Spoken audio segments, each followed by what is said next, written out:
निकलो मालकान की गोद से जो आपका इस्तेसाल करते हैं। आपको तो कोई दूसरा ग्रुप साफी मानने के लिए तैयार नहीं। ये परवेज शौकत है जिसने 2 साल पहले भी आपको वेलकम किया था और आपके मसाइल पे मैंने बात की थी, आइंदा भी मैं बात करूं। जब से 2013 में आरफ 2013 में मैंने जो तंजीम इनके हवाले की थी वो इंटरनेशनलाइज थी, इंटरनेशनल लेवल पे उसका तस्लीम किया जाता था। यही वजह है कि मैं ISJ के इलेक्शन में पूरी दुनिया से हाईएस्ट वोट लेके एडवाइजर मुंतखब हुआ। आपकी रिकग्निशन थी पूरी दुनिया में, लेकिन इन्होंने खो दी। मेरा भी तनख्वाह देख लें, स्लिप देख लें, इनसे भी मंगवाएं स्लिप देखें, कुरान पाक सर पर रखें। क्या इनको लाखों रुपए नहीं मिल रहे मालकान से? और मुझे 36 साल की सर्विस में चंद हजार मेरी तनख्वाह है। मैं बताना भी मुझे शर्म आती है। मैं नहीं बिका, ना मैं झुकने वाला हूं, ना बिकने वाला हूं, ना मुझे इसकी सीढ़ियों की जरूरत है। मालकान के कहने पे आप मार्च करते हैं, मालकान के कहने पे आप आजादी सफर की बात करते हैं। हमें भेड़ बकरियां बनाया हुआ है। मालकान के टैक्सों की बात होती है, आप आजादी सफर लेके उसके मुजाहरे शुरू कर देते हैं। मैं मालकान के एजेंडों को नहीं मानता और ना मैं मानूंगा। मैं 2013 में इनको मजबूत और मुस्तहकम यूनियन दी थी।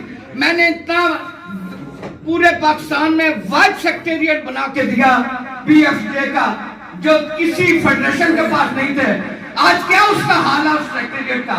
3.5 करोड़ रुपया उसका देना उन्होंने कराया और हाई कोर्ट में केस चल रहा है। जिस दिन मैंने पुट अप किया केस हाई कोर्ट में, ऑर्डर हुआ है, आपका भाई भी सका जज होगा ना, वो आपको किराया माफ नहीं करेगा। इन्होंने कब्जा कर लिया बदमाशों के जरिए सेक्रेटेरिएट पे। मैंने इंटरनेशनल फेडरेशन जर्नलिस्ट के जरिए उसका किराया दिया, इन्होंने किराया नहीं दिया, गुंडों को बुला के कब्जा कर लिया।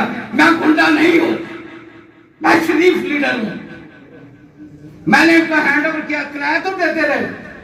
कल इताद होता है, हमारे पास सेक्रेटेरिएट होता है, आज उसका ताले लगे हुए। किसने ताले लगाए?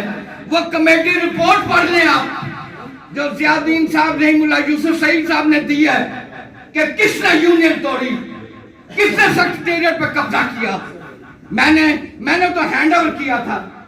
आज ये किराया भी देते रहे, वो सेक्रेटेरिएट भी आपके हाथ में आता रहता।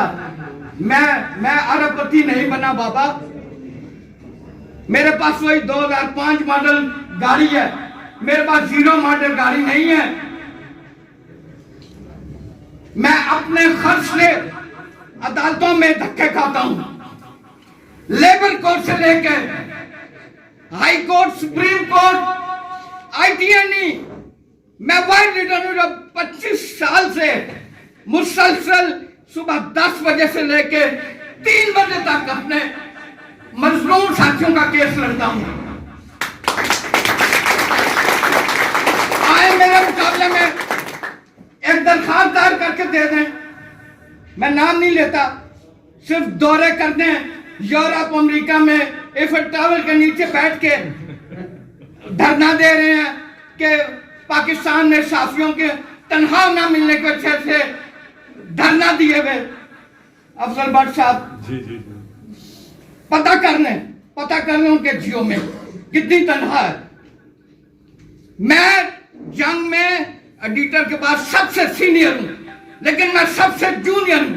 अल्हम्दुलिल्लाह मैं गासिब नहीं हूं अपने वर्कर का। मैंने वर्कर के लिए तन मन धन लुटा दिया।